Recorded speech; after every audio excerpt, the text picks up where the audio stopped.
Good morning everyone. Dito na naman ako sa farm. At syempre ang nakakaaliw tignan itong mga rambutan. Ayan. Ang bababa lang nila. Pero hindi pa sila hinog. May mga ilan-ilan lang na medyo na orange na. Ayan. Ayan sila. Inaantabayanan ko nga. Ito. Ayan pa. Ang lalaki. Oh, malalaki yung mga ano nila. Pasok tayo. Ayan, dito. Ayan, tataba. Ayan. Pasok tayo. Tingin tayo dun sa iba. Medyo maulan dito ngayon. O ayan, malapit na sila sa lupa. At ito ang pinaka maganda. Tada!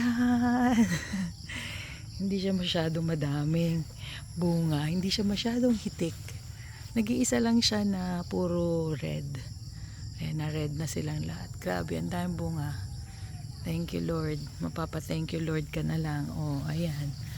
Dati, bibili-bili lang tayo sa mga nagtitinda sa palengke. Sa awa ng Diyos, ayan.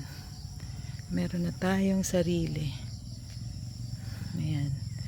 At ang pupula nila, diba?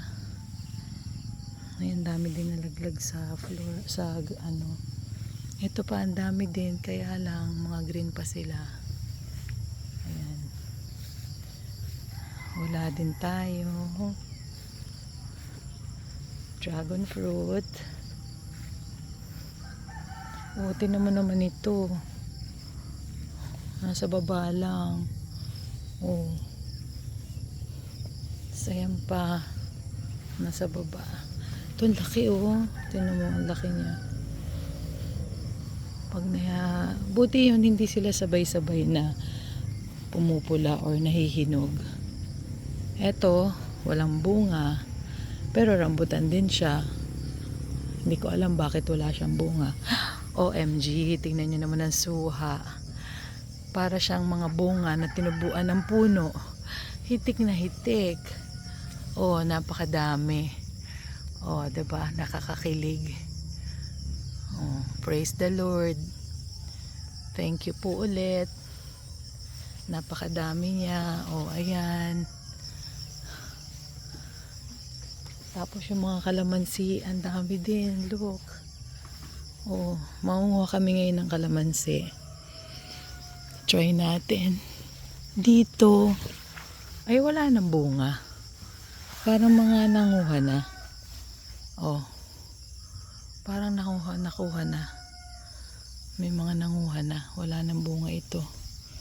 Ayan ang dating madami. Ayan yung kalamansi. Tingnan nyo. Napakaraming bunga. Ayan. Napakadami.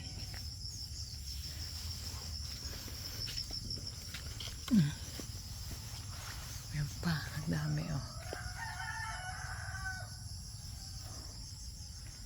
Diba? Hindi pa ako niya pumapasok dun sa loob. Dito lang ako sa bukana.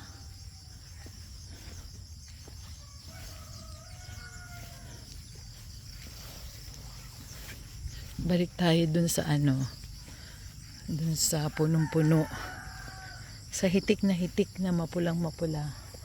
Praise the Lord. Tadan! Try tayong magbukas ng isa. Tingnan natin.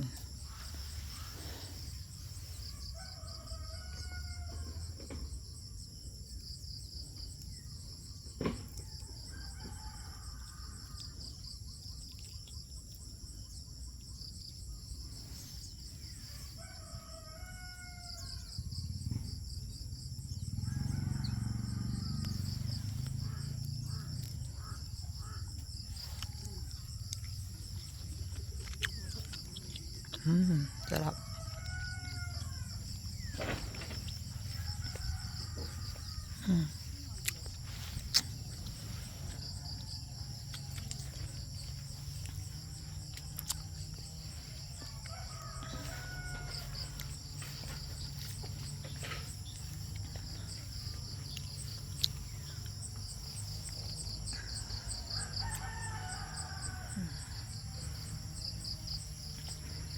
Okay. Thanks for watching. Diyan muna tayo. Next time ulit.